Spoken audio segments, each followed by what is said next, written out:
my boyfriend wants to get married like yesterday, but he only earns 20,000 naira. Do you think I should go ahead and marry him despite the financial constraints? It's got only 20,000 naira. 20,000. Well, 20,000, like I have a set of guys, when you go to the market to go and buy some things, and when those guys tell you this is how much this jeans cost, you say, okay, they say the jeans is 5,000 naira. You tell them, okay, what about if I pay 1,500? You know what those guys will say? Well, now money, you try, but you have to step up a bit. It's the same thing I probably would say here.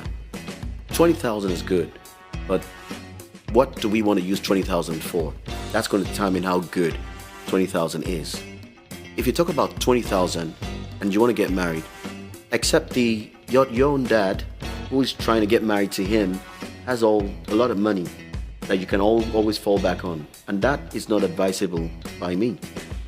I would rather point a lot of things out to him and also to you, which is, if you get married, you're going to need accommodation. Even before you get married, we expect that the guy would have gotten accommodation. Also, we expect that you have some resources for feeding, yeah, and then some even for health. You never could tell. Now, if at the end of the day you get married with 20,000, how are you going to get your accommodation? Do you plan to stay with your father-in-law's at your father-in-law's apartment? Does the guy plan to have his brothers and sisters contribute money for feeding? Will he always keep going back to them and say, oh God, we're broke, we need some money, or we need this, or we need that? How long will he do that for?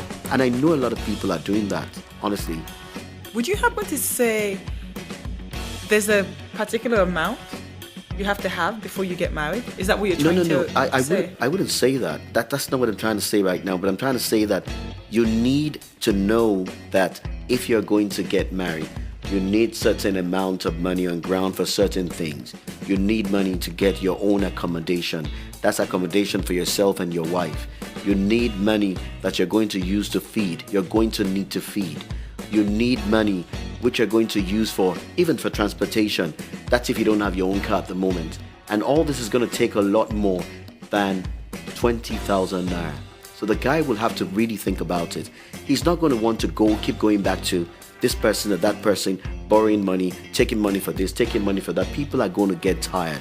Even if they're his loved ones, people always get tired. So I'm going to advise that if you really love him that much, maybe you need to just, help him to grow financially.